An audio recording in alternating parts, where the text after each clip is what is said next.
Some things are protected because they are precious. Some things are protected because if they vanish, no one will even notice they are gone. The second kind is more dangerous. A jewel that disappears leaves a hole. A sentence that disappears leaves a clean, smooth page that looks exactly as it should. That was the rule of the records chamber, though no one ever said it out loud. Nothing enters without a signature. Nothing leaves without a stamp. Nothing changes without approval. And on that gray London morning, everything looked exactly as it should. Cold light came through the tall windows and fell across rows of locked cabinets. The air smelled of wax and old paper and the faint bitterness of ink that had dried decades ago. Somewhere down the corridor, a clock ticked, slow and patient, the way clocks tick in places where time is measured in procedure rather than minutes. Clerks moved between desks with soft, careful steps. Folders opened, folders closed, pens scratched. A drawer slid shut with a click. It was just another day in the approval's wing. At least that's what everyone thought. A royal guard stood at the far end of the chamber. Perfect posture, eyes forward, red and black uniform sharp against the pale stone wall behind him. He had been there since dawn and would be there until dusk, and in all that time he was expected to do exactly one thing: watch the table. On the table sat a single bound document. It was not impressive to look at. Heavy paper, stitched along one edge, bound in a plain dark cover that had faded at the corners. A wax seal held the binding closed. To anyone passing, it looked like one more piece of administration in a building drowning in administration. Sergeant Thomas Hale had been told its name once on his first morning here by a tired official who clearly had somewhere better to be. The Charter of Grants and Protections, old land promises, old family names, old guarantees that certain people in certain places were owed certain things and could not have them taken away. You stand, it stays. That's the post, the official had said, and walked off without waiting for a reply. Hale had been a ceremonial guard. He had stood at gates that tourists photographed. He had marched in formations that ended up on postcards. People had traveled across the world to stand near where he stood. And now he was in a room with no windows worth looking out of, guarding a book that did not move, could not speak, and would never thank him. He understood, without anyone telling him directly, that this was a demotion.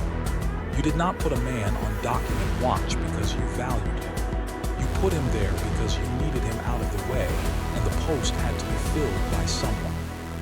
So he stood, and he watched a book, and he told himself it was just paper. He was wrong about that, but it would take him 3 days to find out how wrong. The chamber had a rhythm, and Hale learned it the way you learn the sound of a house at night. Morning began with the unlocking. A senior clerk arrived with a ring of keys and opened the cabinets in a fixed order, left to right, the same every day. Then came the junior clerks, settling at their desks like birds returning to the same branch.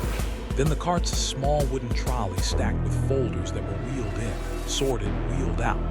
Then the visitors, officials from other offices who came to collect a paper, sign a paper, argue quietly about a paper, and leave. Through all of it, Hale stood still. That was the discipline, not the standing anyone can stand, the stillness, the refusal to be drawn in. People tried the way people always tried.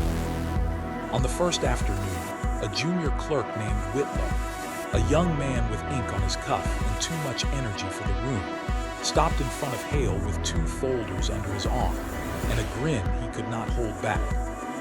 All this, Whitlow said, gesturing at the cabinets, the cold light, the silence, and they've got you guarding a book. He looked genuinely delighted by the idea. What's it going to do, man? Run off. A clerk at a nearby desk snorted softly without looking up. Hale did not answer, did not move, did not give him the smallest twitch of acknowledgement. He had been mocked by sharper people than Whitlow in louder places than this. The young man waited a moment, lost interest the way the young do, and carried his folders away. That was the test, though Hale did not think of it that way at the time. A small, harmless prod to see whether the still man would react. He did not. He filed Whitlow away as harmless and went back to watching the table. It was on the first afternoon that he also saw the ritual for the first time. A clerk approached the table, an older man, neat, unremarkable, with a soft voice and a way of moving that took up no space at all. He carried a slim leather folder under one arm. He stopped at the table, looked at the bound document the way a man looks at something he has handled 100 times, and addressed Hale without quite looking at him. "Approval's review," the man said. "Routine." He picked up the charter, slid it into a flat carrying case as easily as posting a letter, and walked it out of the chamber. Hale's first instinct was to stop him. His body actually shifted a half degree before his training caught it. You stand. It stays. But it had not stayed.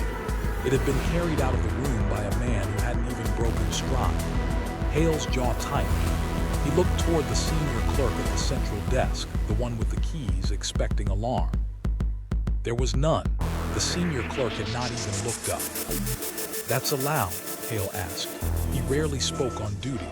The words came out flatter than he meant them. The senior clerk glanced over, mildly surprised that the furniture had opinions.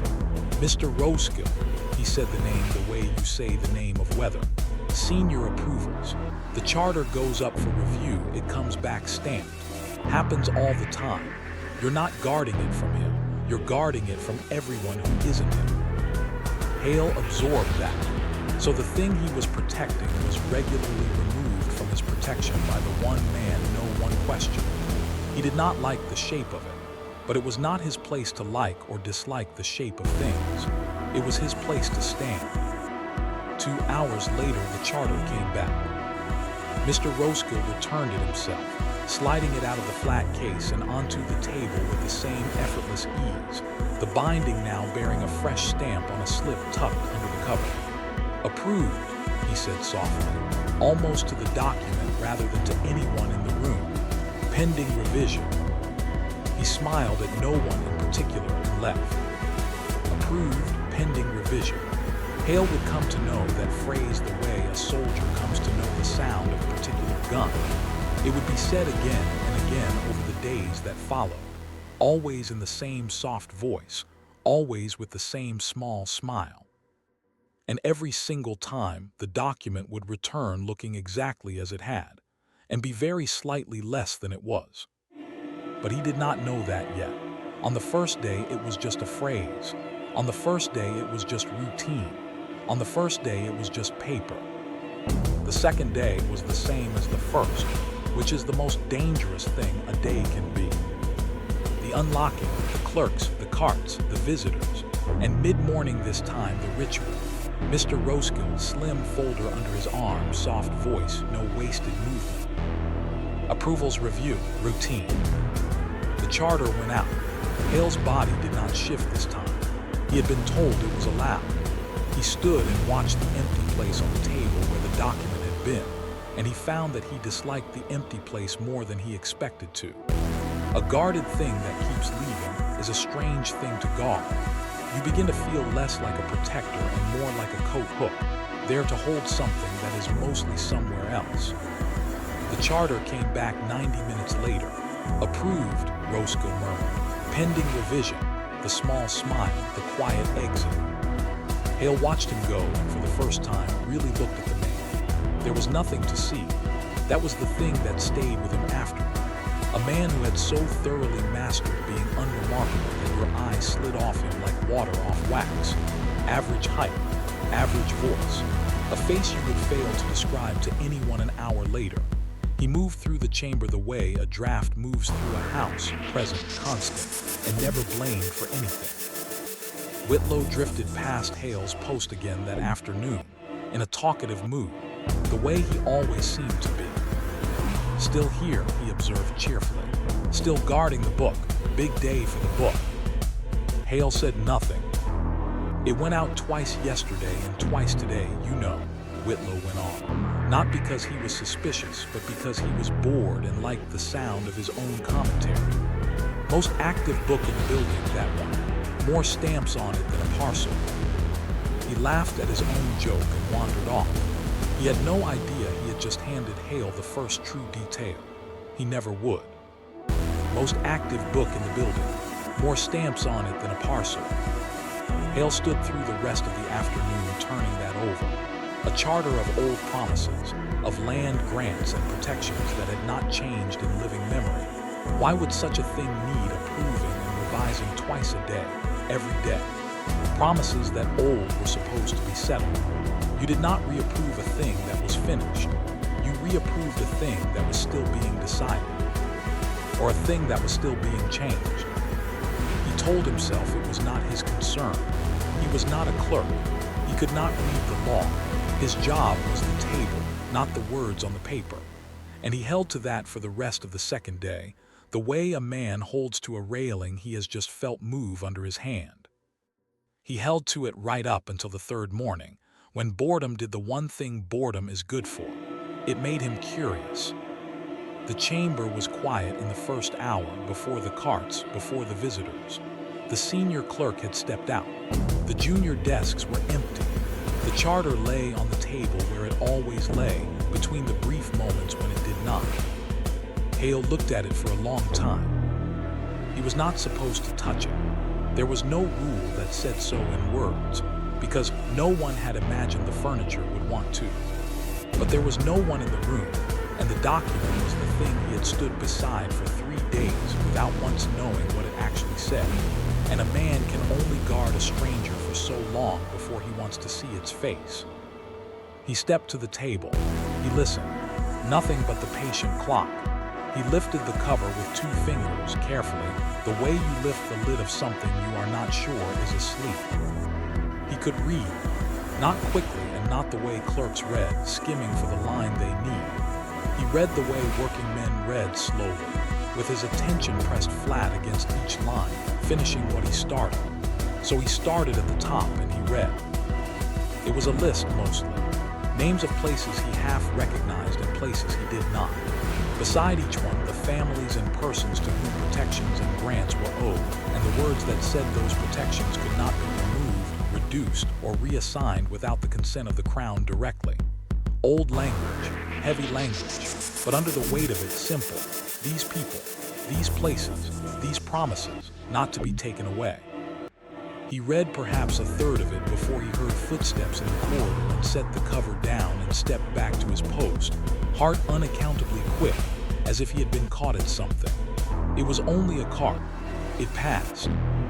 But he had read a third of it, and he held that third in his head the way he held everything he had ever been made to memorize as a soldier, not perfectly, but stubbornly.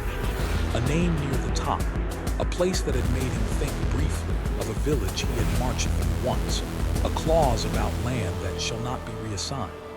Small anchors, dropped into memory without him meaning to drop them. Mid-morning, the ritual came. Approvals review, routine. The charter went out under Mr. Roscoe's arm. 90 minutes. Approved, pending revision. The small smile. It came back. And in the quiet of early afternoon, when the room emptied again, Hale did the thing that changed everything. He read it a second time. He went looking for his anchors. The name near the top, the one he had half noticed, the one he could still hear in his own head, he went to find it. It was not there. He read the line above where it should have been. He read the line below. He read the whole opening passage twice, slowly, his finger not touching the paper but tracking just above it. The list ran smoothly from one place to the next. The language was perfect. The page was clean. There was no gap, no scratch, no blot, no sign that anything had ever been removed. There was simply one fewer name than there had been that morning. A man who had not read it would never have known. A man who had read it the way clerks read, skimming, would never have known. The page did not look wounded. It looked finished. It looked, in fact, slightly better, tidier, as if a clumsy old entry had finally been cleaned up by a careful hand. Hale stood very still, and the stillness this time was not discipline. It was the stillness of a man whose mind has started moving very fast while his body has not yet been told. He set the cover down. He returned to his post. He looked at the table and the document on it, and he felt the floor of the thing he had been told tilt very slightly under his feet. You're guarding it from everyone who isn't him. He spent the rest of that day doing the only thing he could do, which was watch. He watched the ritual happen again before the chamber closed. He watched Mr. Roskill arrive, soft and unremarkable, slim folder under his arm. He watched the man lift the charter into the flat case with that effortless, practiced ease. Hale now understood, of a hand that had done this so many times it had stopped feeling like an act at all. He watched the small smile. He listened to the soft voice. Approved, pending revision. And for the first time, Hale heard the phrase the way you hear a lock turning in a door you thought was open. Approved, pending revision. Not a record of work that had been done. A promise of work still to come. The document was not finished. It was being finished, one clean, smooth, signed line at a time. He did not move. He did not speak. But something behind his eyes had locked onto Mr. Roskill the way it had once locked onto things on far worse mornings, in places with no clocks and no clerks, and it did not let go. That night off duty, in a narrow room with a hard bed, Hale did not sleep so much as wait for morning while lying down. He went over it the way he had been trained to go over things, not in feelings, in order, a document of old protections, removed twice a day by one trusted man, returned looking perfect, one name gone between morning and afternoon. The word revision said gently every time by a man no one ever watched leave. He tried honestly to talk himself out of it. Perhaps names were moved to other documents. Perhaps an old charter genuinely needed tidying. Perhaps he was a bitter man on a humiliating post, inventing a war so that his standing would mean something. He let that thought have its full say, because a soldier who never doubts himself is no use to anyone. Then he set it down because it did not survive one simple question. If the change was honest, why was it invisible? Honest corrections leave a mark, a line struck through, a note in the margin, a new page added, something that says this was changed, and here is who changed it, and here is what it used to say. What he had seen left no mark at all. It did not look corrected. It looked as though it had never been otherwise. And a change that erases the memory of itself is not a correction. It is a theft that has tidied up after itself. Whatever name had been near the top of that charter, some family in some place was owed something, and by tomorrow there would be no paper anywhere that said so. They would not even know to be angry. You cannot defend a promise you no longer know was made. That was the genius of it. Nothing was being broken into. Nothing was being smashed or stolen in the night.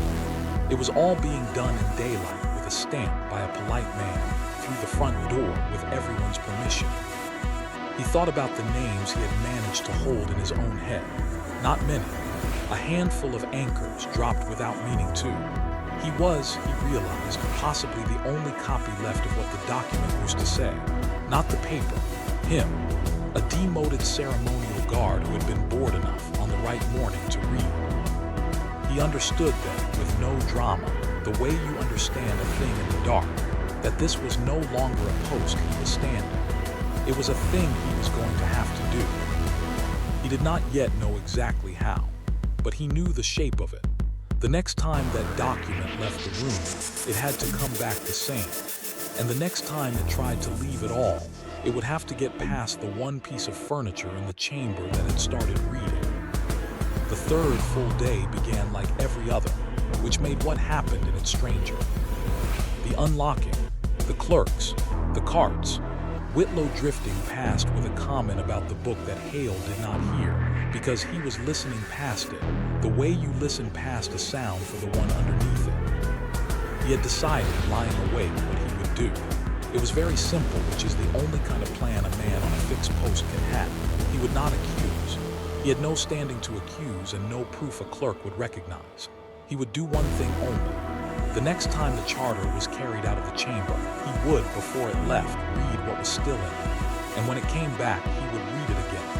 And if a name was gone, he would not let it leave a second time. Not because the law gave him the right, because no one else in the room was going to.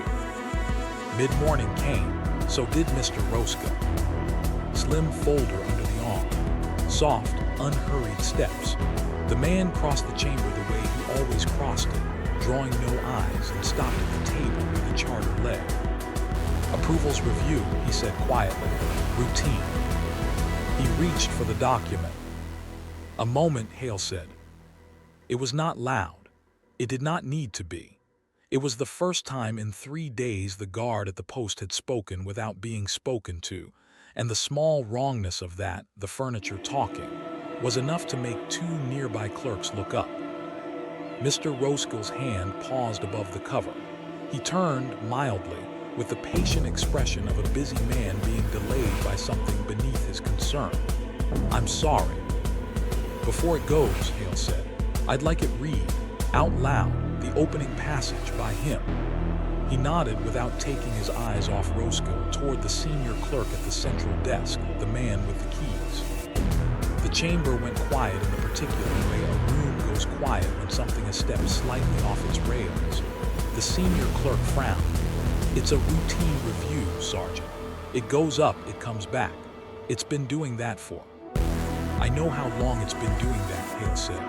That's why I want it read first. 3 lines, the top of the list, that's all. Mr. Roskell smiled. It was the same small smile he gave the document every afternoon, and for the first time Hale saw it for what it was, not warmth, not even politeness, but a thing the man wore the way some men wear a coat to be unremarkable in. Sergeant, he said gently, I appreciate diligence, truly, but you are not authorized to interrupt an approval's review, and you are certainly not authorized to direct the reading of a sealed charter. Step aside, please. You're holding up the office. It was the perfect thing to say. It was procedure. It was reasonable. It was the soft, smooth, signed surface that the whole thing had always lived under, and every clerk in the room felt the pull of it, the urge to nod and let the busy man through, because the busy man was right about the rules and the guard was only the guard. Hale did not step aside. Then it doesn't leave, he said. He did not raise his voice. He did not reach for anything. He simply moved 1 short step sideways so that he stood between Mr. Roskell and the door and put one hand, flat and unhurried, on the cover of the charter. It was the first time in 3 days he had broken his post. After 3 days of perfect stillness, the movement cut through the chamber like a crack across glass. Pen stopped. Whitlow, halfway across the room with a folder, simply stood there with his mouth slightly open. Sergeant, the senior clerk said, rising now alarmed. You can't. He takes it out twice a day, Hale said, still looking only at Roskell, his voice level and carrying without effort. It comes back perfect every time, and there is 1 name fewer in it now than there was on the morning I started reading it. I can't tell you the law, I'm not a clerk, but I read it, and I remember it, so I'll ask once in front of everyone and then it can go. He let the silence sit for exactly 1 breath. Whose name was at the top of this list 3 days ago, Mr. Roskell? Because I know, do you? It was a small thing. It was not a shout, not a weapon, not a hand on a collar. It was 1 question, asked out loud in a room of witnesses by the 1 man who was never supposed to have looked. And the polite mask did not survive it. It was not dramatic. Mr. Roskell did not lunge or shout. The change was quieter and far worse than that. The smile stayed exactly where it was on his face, while everything behind it went still and cold and calculating. The look of a man who has just felt, for the first time in years of clean, smooth sign work, the floor move under him. His eyes flicked fast to the door past Hale, then to the charter under Hale's hand, then to the senior clerk, measuring in the space of a second whether the room could still be told what to think. It could not. Hale had not given it an accusation it could dismiss. He had given it a question anyone could test. Read the page. Ask the man who carries it what used to be on it. The clerks were not looking at the guard anymore. They were looking at Mr. Roskell, and they were waiting, and he had no soft sentence small enough to fit through that. Send for the duty officer, the senior clerk said. His voice had changed.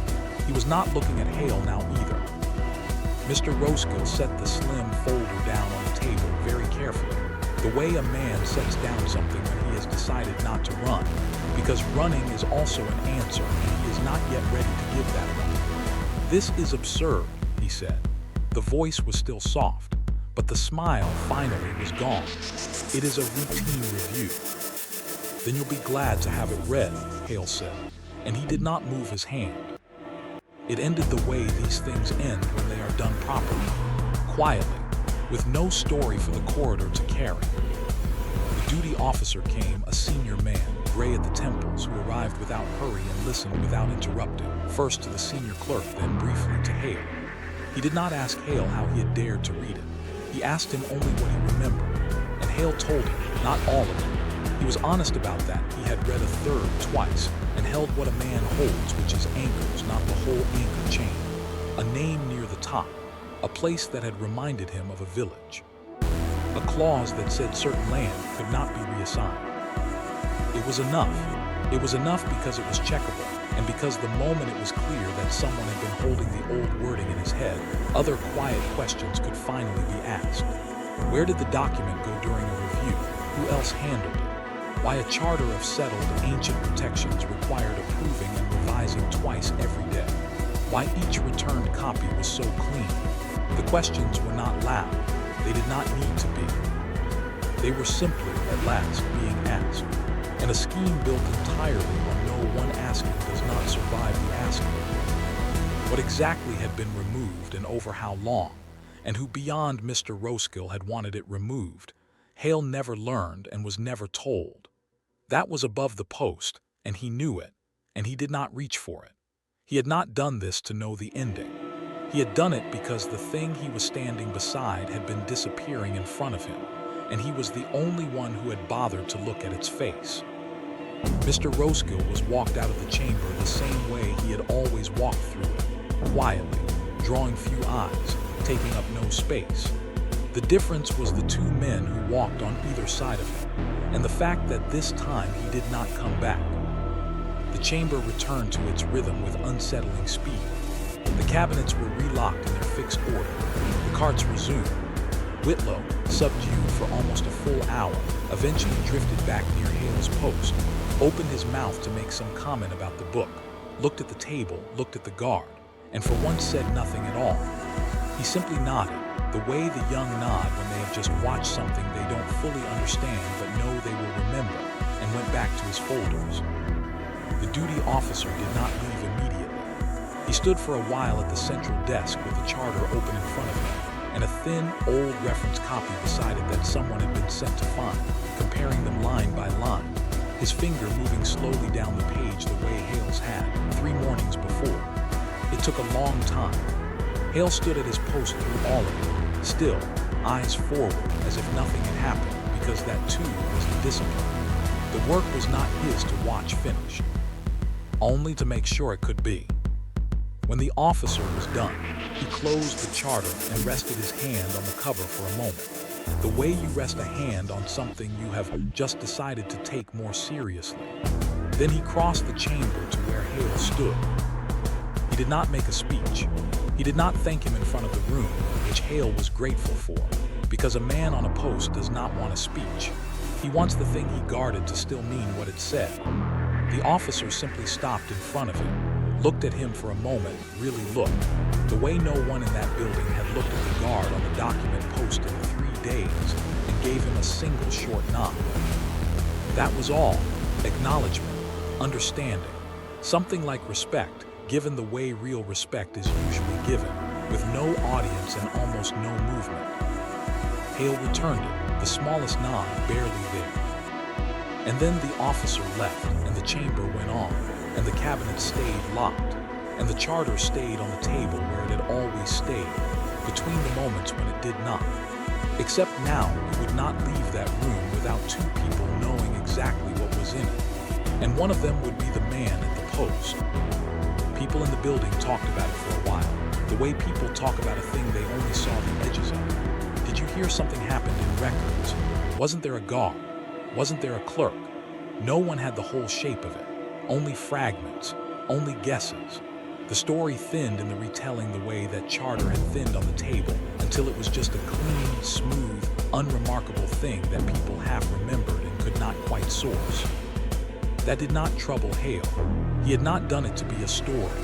He went back to standing, eyes forward, perfect posture, a guard on a quiet post that everyone in the building still assumed was a demotion, because nothing about the way he stood there told them otherwise. But it was not the same post, and he knew it, even if no one else did. He had come into that chamber believing he had been put somewhere unimportant to guard something that did not matter. A book, paper, a thing that could not run off, as Whitlow had laughed. And he had been wrong in the way that matters most. The most dangerous things are not taken from you at night by force through a broken door. They are taken in daylight politely, with a signature and a small smile, one clean line at a time, by someone everyone has agreed not to watch. A jewel that vanishes leaves a hole. A promise that vanishes leaves a perfect page. And a family, somewhere, owed something they would never again be able to prove. Guarding a thing, he understood now, had never meant standing near. Standing near it was the easiest part. Anyone could stand. Guarding it meant knowing what it said, so that you would know, when it came back smooth and stamped and slightly lighter, that something was missing. The lock on the door had never been the real defense. The real defense was the one man in the room who had bothered to read. The clock ticked on, slow and patient. The light moved across the cabinets the way it always did, and the guard at the document post stood still, the way he always had, except now, when the charter lay on the table in front of him, he was not guarding a stranger. He had read its face. He would know it anywhere. And that, in a building that ran on no one looking too closely, turned out to be the only protection that had ever really mattered.